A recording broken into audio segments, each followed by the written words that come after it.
Et là, je me suis mis à pleurer tellement fort, sans m'arrêter.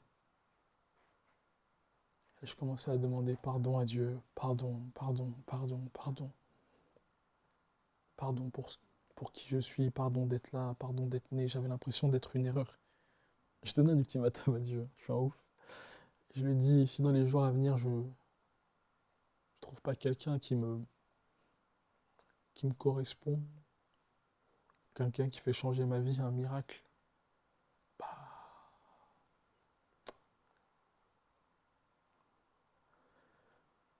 moi, je vais les mettre fin à tout ça, mais moi-même, hein.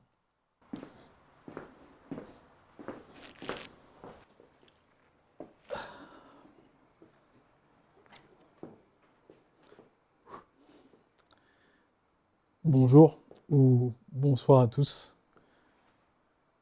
C'est Tonio Life pour certains, mais aujourd'hui, j'ai envie de vous parler et que vous appreniez à connaître Alexandre Antonio. Alexandre Antonio, le papa, Alexandre Antonio, le fils, Alexandre Antonio, le mari, Alexandre Antonio, le frère. Du coup, j'ai 28 ans. Je suis né le 6 juin 96 à Melun, en Seine-et-Marne, 77. Quand j'étais petit, mes parents ils étaient encore ensemble. Il faut savoir que ma mère s'est mariée jeune avec mon père biologique, qui lui est très connu au Congo. C'est un réalisateur, mais aussi un scénariste de comédie, qui s'appelle Monsieur Major Bissadidi. Certains Congolais, quand vous allez entendre ce nom, vous allez reconnaître. Aujourd'hui, je suis pas là pour faire pitié ou même pour apporter de l'humour ou quoi. Je suis vraiment là pour apporter ma vision, ma version de ma vie, pour que vous me connaissiez un peu plus. Et bien sûr, on écoute, mais on ne juge pas. Du coup, j'ai grandi avec ma mère et mon père. On était à Melun, tout se passait bien. Mais je sentais qu'avec ma mère et mon père, déjà très tôt, il y avait des tensions. De très très fortes tensions. J'ai des brides de souvenirs, mais ça m'est pas resté en tête non plus, mais je sais que ça criait beaucoup à la maison, voire plus que ça. Du coup, mes parents ont décidé de se séparer quand j'étais très jeune. Ma mère a eu la garde. Ensuite, on est parti au Congo avec ma mère quand j'étais très petit. Au départ, je pensais que ça allait être de simples vacances de 2 semaines, voire 3 ou un mois. Finalement, on est resté 6 mois. On n'est pas resté 6 mois pour profiter, on est resté 6 mois parce que ma mère, elle pouvait pas rentrer sur Paris. Elle n'avait pas les fonds. Elle connaissait personne. C'était une jeune femme avec un enfant. Quand, euh, quand on était au Congo, un jour, ma mère, elle m'a vu avec les autres enfants. On était là, tous assis, à manger, tous ensemble, dans la même assiette. Et ça lui a fait mal. Elle voulait que son fils ait une vie différente. Du coup, on s'est fait aider par un tonton, un ami à elle, qui avait de la peine pour nous. Je déteste faire de la peine aux gens. Mais lui, il avait de la peine pour nous et du coup, il a décidé de nous payer les billets au retour en France pour ma mère et moi. Sauf qu'une fois revenu en France, bah, on vivait plus avec mon père. Ce qu'il faut savoir, c'est que mon père, il avait de l'argent. Il avait de l'argent. Sauf que tu passes de tout à rien. Du coup, on est rentré, on n'avait pas de logement. Au départ, on s'est fait accueillir par une amie de ma mère qui nous a accueillis bras ouverts alors qu'elle vivait déjà avec son mari et ses filles. Du coup, ça remplissait encore plus sa maison. Je sentais déjà que j'étais pas chez moi et surtout que quand on est rentré, je parlais plus un mot de français. Mais genre vraiment plus un mot. Et je trouve ça drôle parce qu'aujourd'hui, Je parle plus un mot de lingala, ou très peu. Et je le comprends, rassurez-vous. Ma mère, elle aimait pas rester éternellement chez les gens. Du coup, après être resté un peu chez son ami, on est parti chez son frère. On a beaucoup galéré parce qu'on passait de maison en maison et du coup, je me sentais jamais vraiment chez moi. Et tout ça, le fait que je vive avec ma mère et plus avec mon père, avec les deux, je sais que ça a créé énormément de conflits pour lesquels ma mère elle s'est beaucoup, beaucoup battue et mis en embrouille avec beaucoup de gens.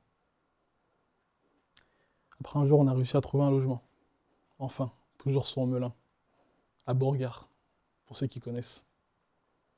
On vivait seul avec ma mère dans un beau T3. J'avais ma chambre, elle avait la sienne et tout.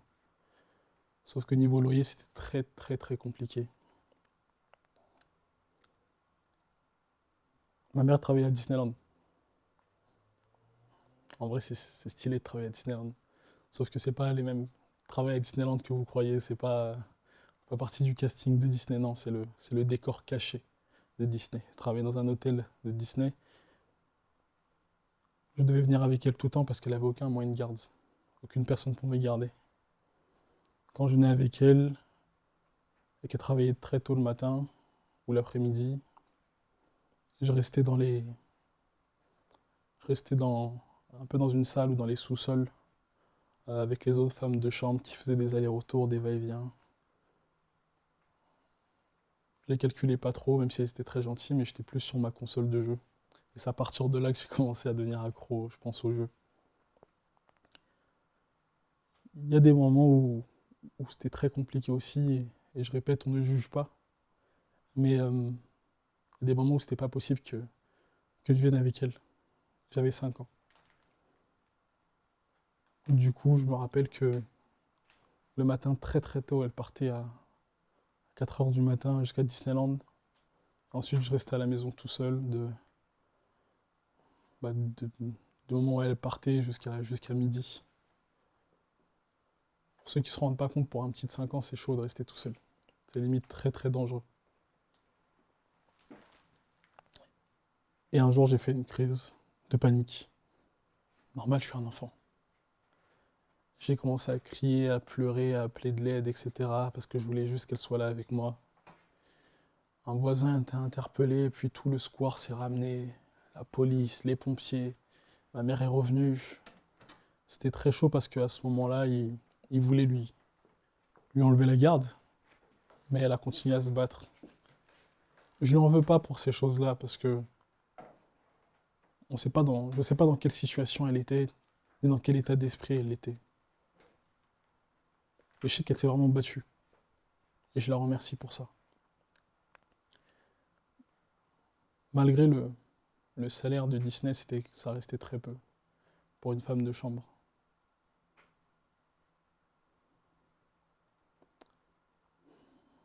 Il y a des choses que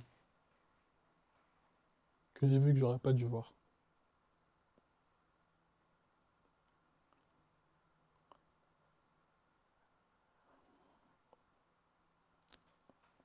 Je pense que c'est à partir de là que, dès mon plus jeune âge,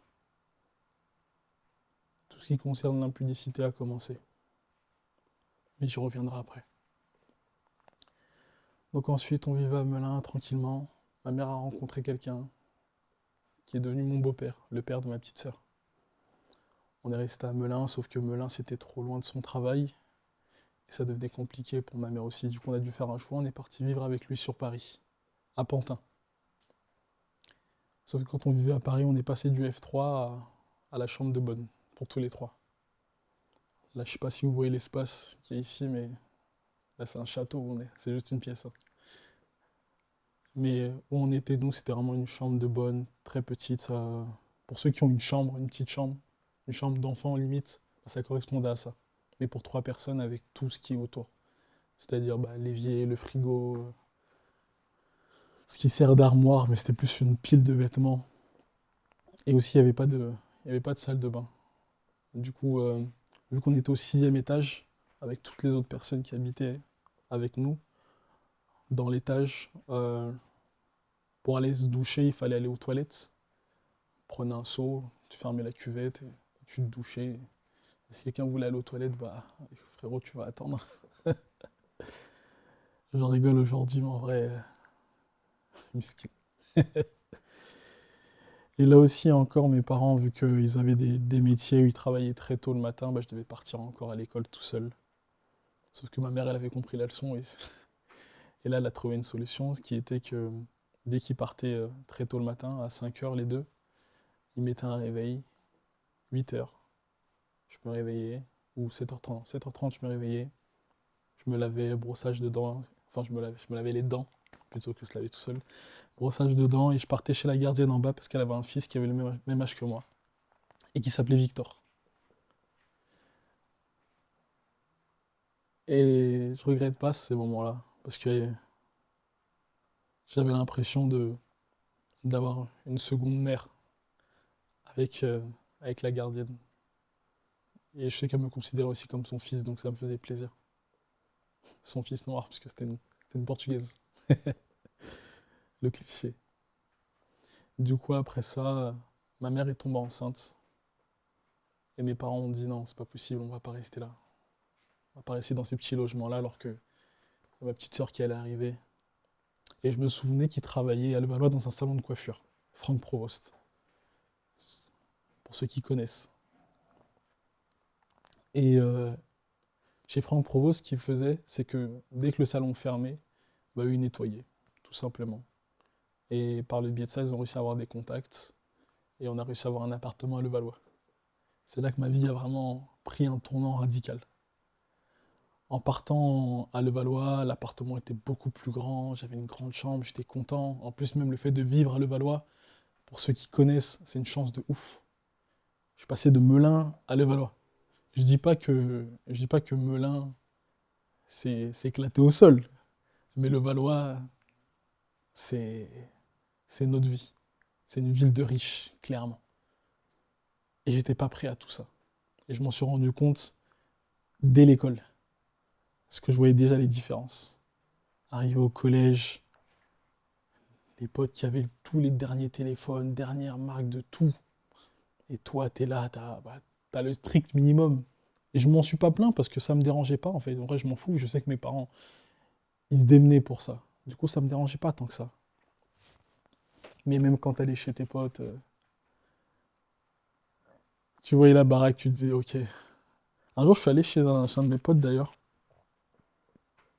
à Levallois. Et à un moment, je vois que ses parents sont pas là. Je lui dis, mais il est 17h, tes parents ils rentrent pas du travail, etc. Et bien non, mes parents sont partis en voyage. Je dis, comment ça, ils sont partis en voyage? Non, ils sont partis en voyage, ils font souvent ça, ils reviennent dans 2 jours. Je dis, mais tu manges comment? Bah, il dit, bah, ils sont laissés à manger.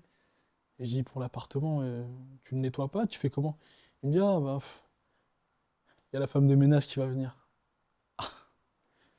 Jour et la nuit. Vraiment. Je vous dis ça parce que ça aussi, ça fait partie de la suite. Maintenant, quand je rentrais chez moi, je me sentais aussi très très seul. Parce que ma petite sœur, bien sûr, du coup, était née. C'était un petit bébé, mais c'était plus la fille de mon beau-père.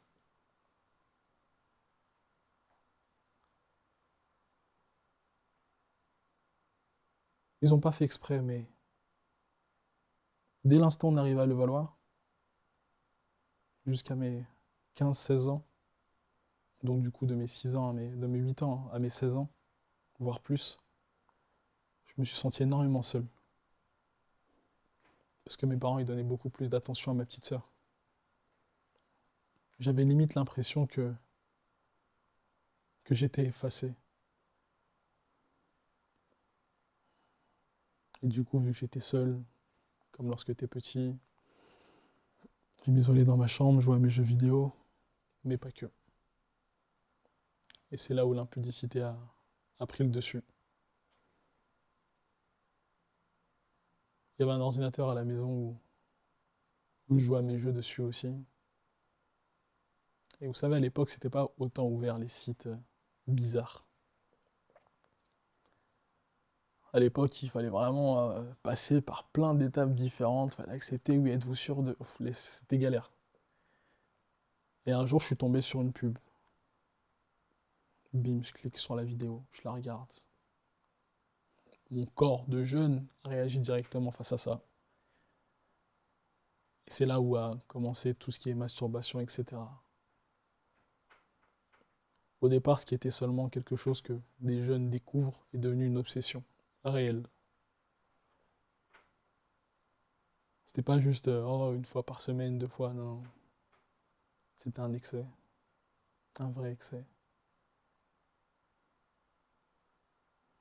Des fois, ça pouvait être 4, 5, voire plus de fois par jour. Et ça pendant très longtemps. Très très longtemps, jusqu'à mon adolescence et voire plus. Donc ajouter à ça le fait d'être seul, c'était une explosion de bizarre un peu. Et surtout que quand t'es jeune, quand tu fais ça souvent, bah, au départ c'est des vidéos normales. Désolé pour mon français. Puis après tu passes sur des catégories un peu plus. Là, toutes les choses basiques que tu regardes ne t'intéressent plus, du coup tu passes à d'autres choses.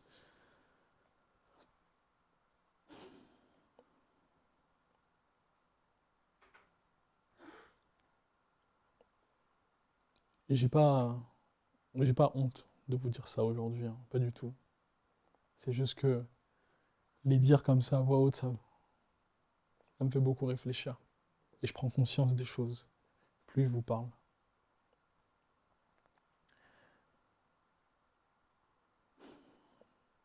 Et c'est là où on commençait aussi l'époque des vidéos, où je me suis lancé réellement, tout seul dans ma chambre, comme d'habitude. Le mot tout seul, j'ai l'impression qu'il revient beaucoup, hein. Je me suis lancé, j'ai fait des vidéos, ça a pris. Ça a pris d'un coup, boum.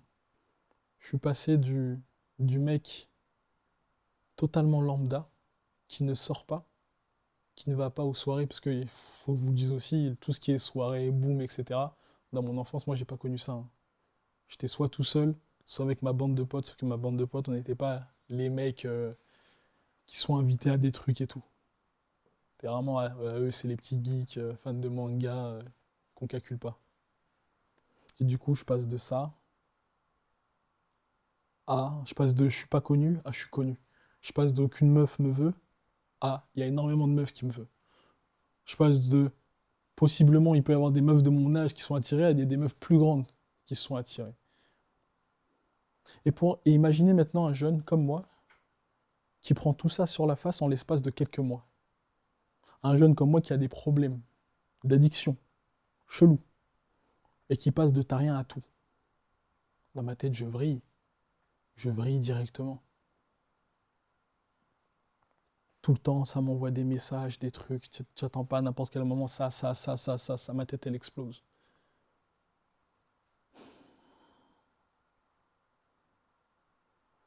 Et pour calmer toutes ces pulsions, j'ai décidé de... J'avais décidé un peu de me concentrer sur moi-même, ça n'a pas marché. Et du coup, je m'étais mis en couple avec une fille qui était connue en plus. Je cherchais pas à savoir le nom, je n'en dirai pas plus. Et du coup, c'est là que réellement j'ai vraiment expérimenté les vidéos que je voyais. Sauf que c'était pas du tout comme les vidéos que je voyais. C'est pas ça la vraie vie. C'est là que je me rends compte, ah mais en fait c'est pas ça. Et puis même t'as pas les capacités pour faire les choses que t'as vues.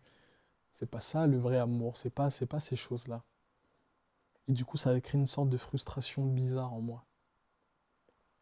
Après je me suis séparé de cette personne.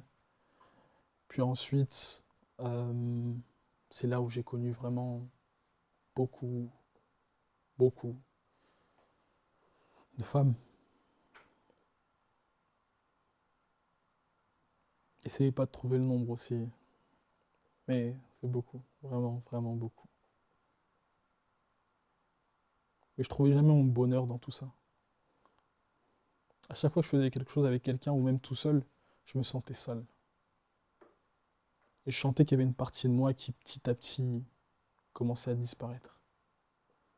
Une partie pure qui... qui s'envolaient à chaque fois. Et ça recommençait, ça recommençait. Des fois même, j'en avais même pas l'envie de faire ces choses tout seul. Mais t'as tellement pris une habitude qui s'intègre en toi que pour toi c'est naturel, autant naturel que de te brosser les dents, ou autant naturel que d'aller te laver. Et c'est à ce moment-là que j'aurais dû me dire que, mais frérot, c'est pas normal ce qui se passe. Les temps ont passé, ensuite je me suis mis en couple avec la mère de mon fils. Même pendant cette période-là, il y a quand même eu ces démons qui étaient toujours là, ces choses-là. Ça m'a pas lâché, c'est jamais parti. Et il y a un moment où je suis tombé dans une forte dépression. J'arrivais plus à rien faire. J'avais l'inspiration pour rien, j'avais l'envie de rien. Je voulais juste tout arrêter. Du coup, la relation a pris fin. J'ai pris un appartement tout seul, pas loin, parce que c'était important pour moi de continuer à élever mon fils, à rester avec lui. Je voulais pas le laisser tout seul. Je voulais pas qu'il vive ce que moi j'ai vécu. Cette absence de père qui t'apporte de l'amour, de l'affection, qui t'apprend les choses. Du coup, on a pris un appartement, j'ai pris un appartement juste à côté. Je vais pas mentir, hein, c'était pas la meilleure des ententes entre elle et moi, mais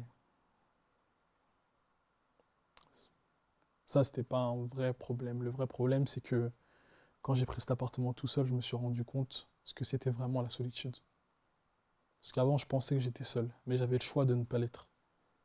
C'est moi qui avais décidé de m'isoler dans ma chambre quand j'étais plus jeune, mais j'aurais pu sortir, aller au salon, parler plus avec ma soeur, mon beau-père, ma mère. Et là, j'étais vraiment seul. J'avais fait ce choix aussi de rester seul. Et quand t'es seul, c'est là que tu rumines. C'est là que tu penses à beaucoup de choses. Les seules fois où j'avais pas des idées sombres, c'est quand j'étais avec mon fils. Parce qu'il y a le côté papa qui doit prendre le dessus. Du coup, quand j'avais mes semaines, bah, je continuais à l'élever, à prendre soin de lui, faire à manger, les trucs basiques. C'est pour ça que les gars, quand je vois certains d'entre vous, vos femmes qui se plaignent que vous savez pas faire certaines choses, ça, je leur dis, mais vous abusez un peu quand même. On sait jamais, on sait jamais de quoi demain est fait, du coup, commencez à apprendre seul aussi, les gars. Mais bref, au plus important, là où ma vie a pris un tournant. Donc je suis resté seul 2 ans dans cet appartement, sauf les semaines où j'avais mon fils. Mon corps a commencé à changer, ma mentalité aussi.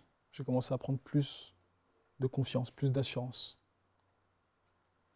Je voyais que j'étais bien, tracé, musclé, beau, mignon. En plus, j'étais parti me faire une greffe en Turquie de barbe.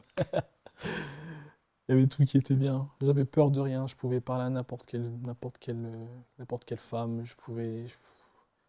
J'avais l'impression que le monde il m'appartenait. Il n'y avait rien qui pouvait m'arrêter. Sauf qu'à un moment, j'ai senti qu'il y avait une présence qui prenait le dessus. Quelqu'un qui me disait, mais c'est pas ça la vie. Un jour, j'ai vécu la meilleure et une des pires expériences de ma vie. J'étais tout seul, encore, chez moi, je prenais ma douche. Et là, mon cerveau, d'un coup, a commencé à restituer toute ma vie de A à Z. De petit jusqu'à maintenant, de petit jusqu'à mes 26 ans.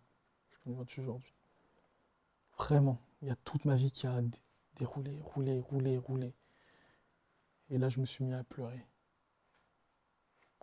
tellement fort, sans m'arrêter. Et je commençais à demander pardon à Dieu, pardon, pardon, pardon, pardon. Pardon pour qui je suis, pardon d'être là, pardon d'être né. J'avais l'impression d'être une erreur.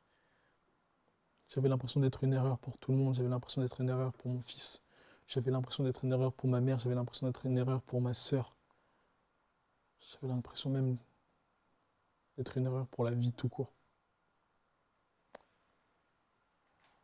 Et du coup, à ce moment-là, je voulais, quand je demandais pardon à Dieu et que je criais de douleur parce que j'avais mal au cœur, j'avais mal partout, j'ai dit à Dieu, si là, dans les jours à venir, je donne un ultimatum à Dieu, je suis un ouf. Je lui ai dit, si dans les jours à venir, je trouve pas quelqu'un qui me correspond, quelqu'un qui fait changer ma vie, un miracle, bah,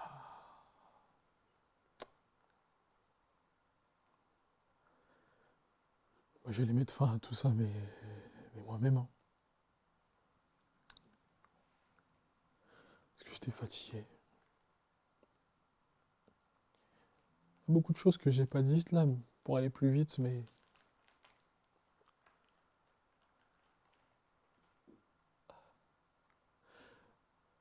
quand on a l'impression d'être une erreur pour tout le monde, même le fait d'avoir du succès, j'avais l'impression que c'était pas pour moi, que je méritais même pas tout ça. Et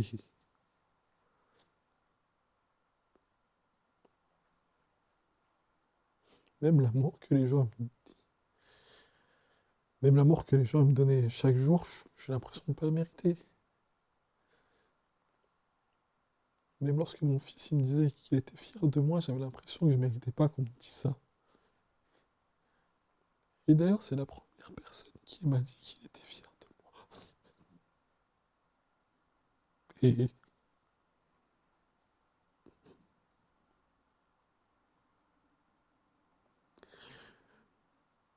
quand j'ai eu ces idées sombres, je m'en suis voulu. Après avoir pleuré dans ma douche, je m'en suis voulu parce que je le pensais vraiment ce que j'allais faire. Parce que j'allais vraiment le faire. Passer à l'acte et arrêter tout ça, mais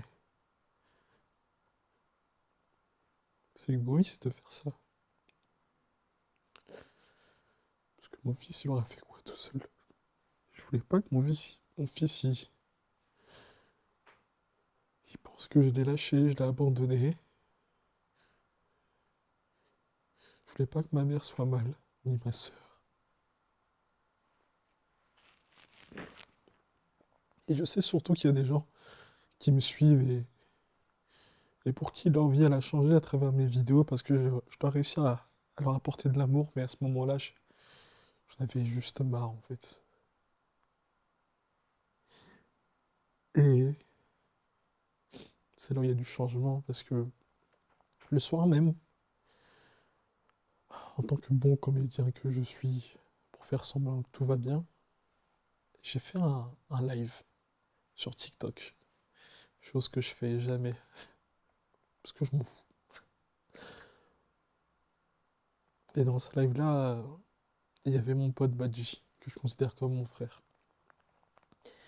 Il y avait un autre mec qui était là et une autre fille aussi. À un moment, il y a une fille qui était là dans les commentaires, qui commentait souvent et tout, et je la repérais. Du coup, quand elle parlait, je répondais en retour. Euh, et cette fille, elle s'appelait Laurie. À un moment, bah, du coup, je dis, bah, venez, on l'invite. En vrai, on l'a fait monter dans le live. Donc, on parle avec elle et tout. On parlait tous, hein, de tout, de la vie de tous les jours et tout. Et en parallèle, je partais sur son Instagram. Je dis, non, la go, elle est douce, hein. Voilà, le Congolais qui reprend le dessus. C'était vraiment le soir même, après que j'ai eu les idées sombres.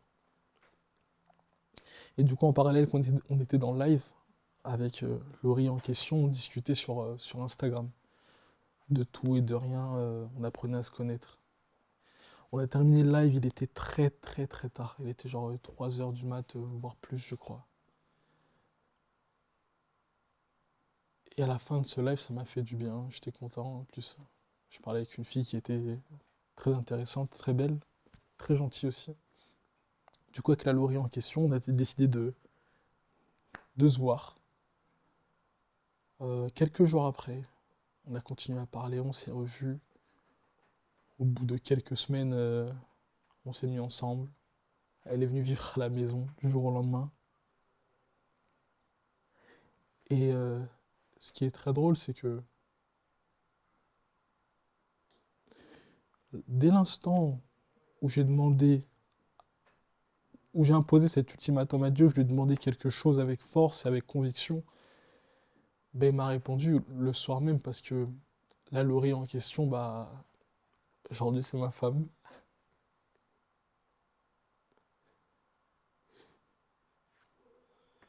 Là, je suis en mode émotif parce que elle s'en rend pas compte, mais c'est la première fois de ma vie que je suis jugé sur rien. On me prend pas en mode Tonio, elle m'a pris en mode Alexandre. Elle a vu toutes les facettes d'Alexandre, les plus belles comme les plus sombres. Et elle est toujours là aujourd'hui. Elle m'aide à grandir chaque jour. Elle me fait évoluer. Elle m'apprend la vie. On est deux opposés. Moi, je suis une tempête relou, têtue. Elle aussi un peu têtue, mais plus calme. Je pensais vraiment qu'au départ, c'est pas possible, on est trop différents, mais en fait, c'est ça qui a fait qui je suis aujourd'hui. Cette différence entre elle et moi. C'est ça qui m'aide à avancer, c'est ça qui m'aide à comprendre d'un point de vue différent.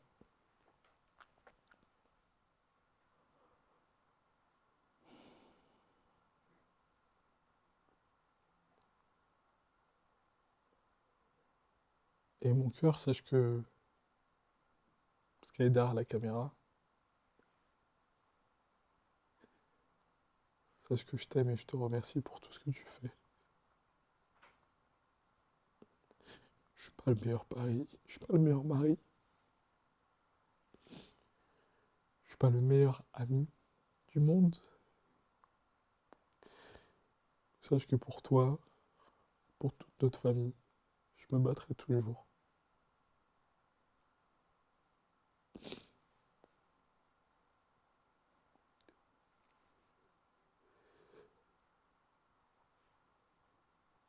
C'est elle aussi qui m'a remis dans la voie avec Dieu, avec Jésus.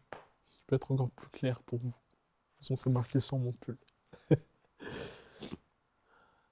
Un jour, elle arrive au début de notre relation, comme ça. Et elle m'a dit, vas-y, demain on va à l'église. J'ai dit, oh, comment ça demain on va à l'église? Ça fait 8 ans que je suis pas allé, comment ça on va à l'église demain? Elle dit, si, on va à l'église. Oh. Du coup, on va à l'église, à la chapelle de la foi, à Meaux, dans le 77. On y va et arrivé là-bas, j'étais super bien accueilli. Et ils n'ont pas accueilli Tonio Life là-bas aussi, ils ont accueilli Alexandre Antonio. Aujourd'hui, on y est encore. Aujourd'hui, on sert là-bas. Aujourd'hui, on est accompagné par des gens merveilleux. Que ce soit l'apôtre Pierre-Yves Chaubeau et sa femme Ghislaine Chaubeau, le couple pastoral. Que ce soit aussi les autres pasteurs. Pasteur Eric, pasteur Sylvain, pasteur Gérard et encore pasteur Jordan et leurs femmes. Et aussi tout le groupe de la chapelle de la foi chez les jeunes.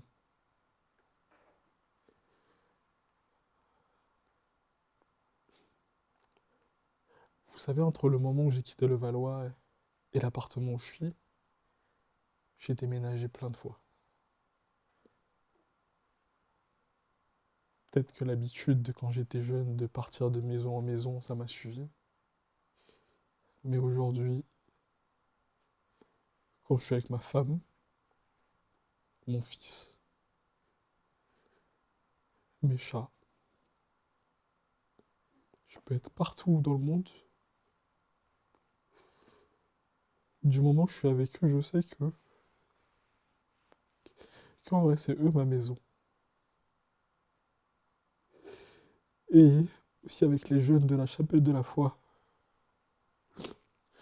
Il y en a qui vont me dire, mais pourquoi tu vas aussi loin dans une église qui est loin comme ça? Et parce que là-bas aussi, c'est ma maison. Et que j'ai foi en l'apôtre, j'ai foi en la vision qu'il veut de cette église. Parce que c'est pas sans critiquer toutes les autres églises, bien sûr. Mais dans celle-là, on n'est pas là pour le profit, pour l'argent, pour la fame, etc. Là, c'est vraiment pour l'amour de Dieu. Si je retrace toute ma vie, malgré les tempêtes qui se sont passées, Dieu, il a toujours été là. Toujours. J'ai jamais été seul en vrai. Parce qu'il a toujours été présent pour moi. Aujourd'hui, même malgré les problèmes financiers, j'ai pas peur. Parce que je sais que Jésus s'est sacrifié à la croix pour moi. Et il est hors de question que je reste sur cette terre, à vivre ma vie normalement, sans lui rendre gloire, sans l'aider à avancer dans ses projets, que ce soit au travers du pasteur, de l'apôtre, au travers de mon comportement. Je veux que les gens ils comprennent que j'ai vraiment été sauvé. Je me suis fait baptiser très vite dès que j'ai rejoint l'église de la Chapelle, au bout d'1 an, parce que j'ai soif. J'ai soif d'apprendre la parole, j'ai soif de comprendre, j'ai soif d'avancer. J'ai soif de montrer à tous ceux qui ne croient pas en Jésus qu'il y a réellement la paix en lui. Je sais qu'il y en a qui vont regarder la vidéo et qui ne croient pas du tout.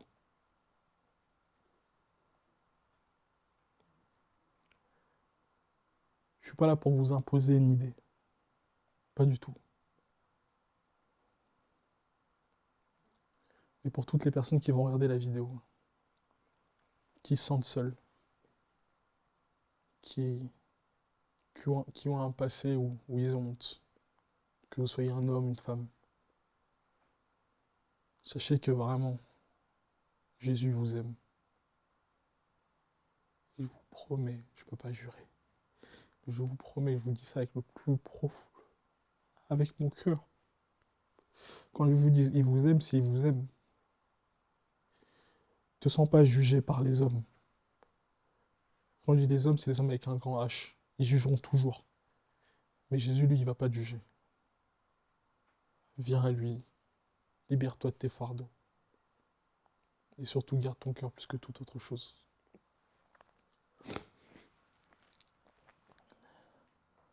Aujourd'hui, j'ai décidé d'évangéliser à ma manière. Je ne suis pas quelqu'un qui a la parole facile dans les transports, dehors, etc. Ou en public, c'est très compliqué pour moi. Mais j'ai décidé de le faire d'une autre façon. Et vous pouvez aussi y contribuer. On a créé une marque de vêtements, celle que je porte sur moi. La phrase est claire. Jésus est Dieu. Au travers de cette marque, j'ai envie de poser une graine. Poser ma graine. Mais vous aussi pouvez poser la vôtre. Quand vous prenez les transports, quand vous êtes au bureau, vous êtes chez de la famille, vous êtes partout. Il y a des personnes, vous savez, qui ne croient pas en Dieu et que vous voulez montrer votre foi. Et vous ne savez pas comment faire. Les gens, ils ont qu'à vous voir. Ils ont qu'à voir votre pull, votre t-shirt. On a fait ça sous plusieurs formats, plusieurs coloris. Il y a aussi des casquettes, des sacs. Avec cette phrase, c'est simple. Jésus est Dieu. Pour que quand les gens ils voient ça, ceux qui n'y croient pas, il y a une graine qui soit implantée dans leur cœur et qu'ils y pensent. Ça aurait été mieux que je parle à 400 000 personnes tout autour de moi, leur prêchant la bonne parole, mais je ne sais pas faire ça. Donc on fait ce que je sais faire.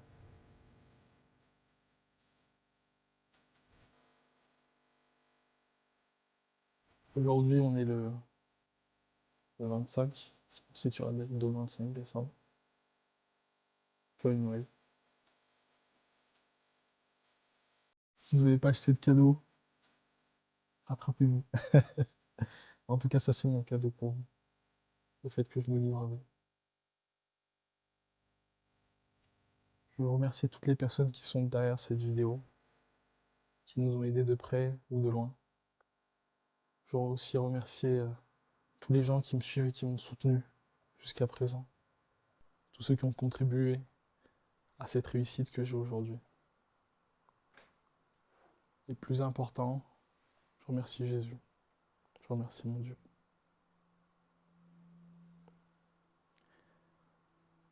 Cette vidéo elle est à vous maintenant, je la remets entre vos mains.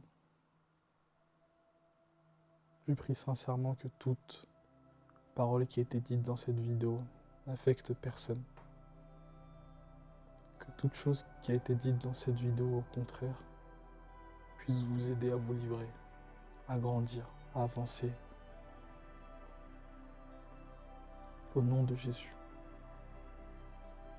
Père, je te demande, Papa, d'apporter la paix dans le cœur de chacun, l'amour, la prospérité, la tranquillité, dans le cœur et dans la vie de toutes les personnes qui regarderont cette vidéo. Je te demande, Papa, d'écouter. Je te demande, Papa, d'apporter aussi cette force pour ces personnes qui ont peur de se livrer, pour ces personnes qui se livrent mais dans le secret. Papa, permets-leur de combattre avec toi, Papa, qu'ils puissent déposer leur fardeau à tes pieds, qu'ils puissent ne plus combattre seuls, en pensant qu'ils vont tout résoudre seuls, mais que tout passe par toi. Tu es l'alpha et l'oméga, le début et la fin. Et notre destinée est avec toi, Papa, au nom de Jésus. Père, accorde-moi toute protection après cette vidéo. Qu'aucune attaque spirituelle ne puisse me toucher, ni moi, ni aucun membre de ma famille, au nom de Jésus. Et que toute personne qui écoute ce message soit touchée par toi, que le Saint-Esprit, Papa, puisse les toucher. Au nom de Jésus, ainsi prié. Amen. Amen. Merci à tous. Bonne journée et bonne soirée. C'était Alexandre Anthony.